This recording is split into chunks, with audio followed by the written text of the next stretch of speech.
Benedicite, tengan mucha paz. Soy el Padre Julio desde el Eremitorio Emaús de la Iglesia Antigua Diversidad Cristiana, la provincia anglicana de Cristo el Buen Pastor. Continuamos conversando sobre la Filocalía, sobre su primer libro, su primera obra, que es el capítulo dedicado a Antonio el Grande. Son las 170 sentencias del pseudo Antonio que se le atribuyen a nuestro padre San Antonio. Hoy vamos a estar conversando sobre la sentencia 19, 20 y 21. Dice así: recuerda que debes probarte continuamente. Harás esto mediante la buena conducta y las obras mismas. Del mismo modo, los enfermos reconocen o descubren a los médicos como salvadores y bienhechores, no por sus palabras, sino por sus obras. Pseudo Antonio nos plantea dos enseñanzas en esta sentencia. En primer lugar, fijarse metas, es decir, recuerda que debes probarte continuamente. El cristiano, al igual que el deportista, al igual que el atleta, debe entrenar, debe prepararse, debe fijarse metas, debe probarse y superarse. Para nosotros no es el ejercicio físico, sino el espiritual, es las conductas de vida, las obras de nuestra vida, son la práctica, los instrumentos de este entrenamiento. Entonces, tenemos tal vez que hacer un listado de metas, fijarnos tal vez una meta por semana y decir, bueno, esta semana voy a crecer en el servicio y desarrollar algunas obras de caridad, de solidaridad. Semana siguiente, mi meta va a ser profundizar en la oración y dedicarle 15 minutos, media hora más cada día a la oración. Siguiente semana puede ser controlar la internet, los medios de comunicación masivos, las redes sociales. Y decir, bueno, esta semana voy a estar 45 minutos menos cada día de lo que he estado la semana pasada. En fin, y finalizada la semana poder evaluar si cumplí esa meta. Es importante el entrenamiento. El entrenamiento nos disciplina, nos da constancia, nos hace responsables, pero fundamentalmente consolida las virtudes que tratamos de promover. Entonces, como buenos atletas, como buenos deportistas, prepararnos para la competencia. Y un segundo concepto que plantea el pseudo Antonio, bien interesante, tema que ya hemos abordado en otras instancias, que los enfermos reconocen o descubren los médicos como salvadores y bienhechores, no por sus palabras, sino por sus obras.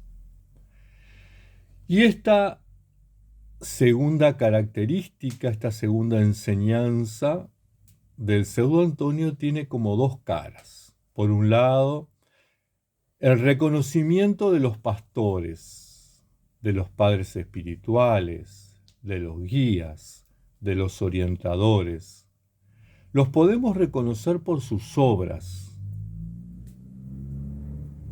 Uno puede decir hermosas palabras, puede tener hermosos discursos, mas lo que define al Padre espiritual son sus obras, no sus palabras. El Padre espiritual es la persona que transmite una vida, una vivencia espiritual a partir de su propia experiencia. Por eso, en la medida en que vamos entrenando y vamos ejercitándonos en la vida espiritual, vamos progresivamente pudiendo ser luz para otros, pudiendo desarrollar nuestra paternidad, como lo hizo nuestro padre San Antonio, ¿verdad? en un proceso de combate espiritual, de entrenamiento, de lucha, pasó de ser discípulo a ser padre espiritual. Bueno, esa es la enseñanza que nos deja hoy el pseudo Antonio. Primer sentencia. Sentencia número 20. El alma razonable y virtuosa se da a conocer en su modo de mirar, de caminar, de hablar, de sonreír, de discutir, de conversar.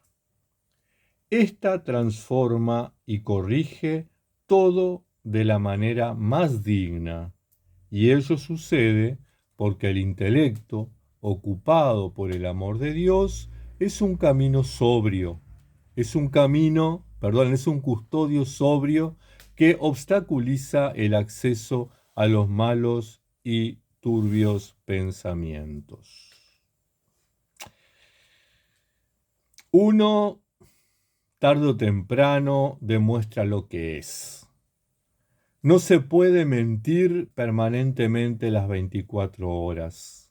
Si yo soy una persona llena de ira, llena de rencor, llena de odio, no voy a poder mantener la fachada de persona amante y pacífica todo el día. Tarde o temprano voy a mostrar la hilacha. Dice el Señor en el Evangelio, la boca habla de lo que hay en el corazón. El alma razonable, es decir, la persona que busca a Dios, la persona que cumple los mandamientos de Dios, transforma y corrige todo. En sí, transforma y corrige sus pensamientos, transforma y corrige sus recuerdos, transforma y corrige sus intenciones, transforma y corrige sus deseos, transforma y corrige sus sentimientos. Transforma porque el intelecto está ocupado en las cosas de Dios, por el amor de Dios, por la repetición constante e incesante del santo nombre. E invocándolo, el Señor viene en ayuda nuestra. Es el Señor quien obra, es el Señor quien nos guía, es el Señor quien acompaña los procesos. El intelecto ocupado en las cosas de Dios es la llave que cierra la puerta y nos protege contra pensamientos, recuerdos, intenciones, deseos, sentimientos. Es necesario estar ocupado en Dios. ¿Y cómo estar ocupado en Dios? ¿Cómo estar ocupado en las cosas de Dios? En los padres, en las enseñanzas de los padres del desierto, encontramos el camino bien claro. Nos ocupamos a Dios, en las cosas de Dios, a través de la oración constante. Para nosotros, la oración de Jesús. A través de la lección divina, la lectura orante, dialógica con la palabra de Dios. A través del oficio divino, la celebración oficial de la Iglesia. Las iglesias católicas, ortodoxas, anglicanas, luteranas, tenemos el oficio divino como un instrumento para la alabanza de Dios. A través de las vigilias, a través del ayuno y a través de la solidaridad. Esos 6 caminos nos van pautando nuestra ocupación en las cosas de Dios. La vida espiritual nos tiene que llevar, producto final, a la solidaridad. Que eso no quiere decir que los monjes y las monjas salgamos a hacer pastoral, salgamos a desarrollar ministerios, salgamos a coordinar misiones. No. La solidaridad en el encuentro con el otro.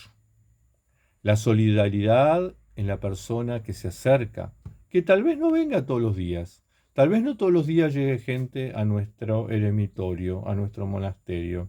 Tal vez ni siquiera una vez a la semana. Pero una vez al mes que llegue una persona, recibirla como a Cristo. Recibirla como el Señor que viene a visitarnos. la solidaridad, esa cuestión de poder compartir con otros eso que el Señor me ha dado. Entonces, estar ocupados en las cosas de Dios, ocuparnos en las cosas de Dios. Y nuevamente insisto, es importante poner por escrito, es importante documentar, porque eso me ayuda a visualizar, tener en la pared escrito, en la puerta de la heladera, en algún rincón, frente al escritorio donde me siento, tener visualizado un horario en que me levanto, horario en que practico la oración de Jesús, horario en que practico la lección divina, horas que voy a celebrar del oficio divino, horas en que voy a hacer la vigilia, días en que voy a hacer ayuno, cuándo voy a hacer obra de caridad. Tal vez me tomo un día al mes y digo, bueno, hoy, primer sábado de cada mes, por dar un ejemplo, voy a visitar un hogar de ancianos y le llevo esta plantita para hacerlos felices, para que recuerden la vida, para que se sientan vivos, para que se sientan regalados. O ahora que estamos en invierno, acá en el hemisferio sur y con muchísimo frío, bueno, les compro unas bufandas, unos pares de media, y se los llevo de regalo. Una vez al mes, nada más. Pero mi ocupación en Dios tiene que finalizar en el mandamiento del amor.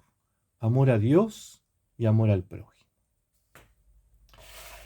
La sentencia 21 dice así: examina lo que te concierne y considera que los jefes y los patrones tienen poder solamente sobre tu cuerpo, pero no sobre tu alma. Ten siempre presente este pensamiento. Por este motivo, si ellos cometen homicidios, acciones equivocadas o injustas y dañinas para el alma, no debes obedecerles, ni siquiera si someten tu cuerpo a los tormentos.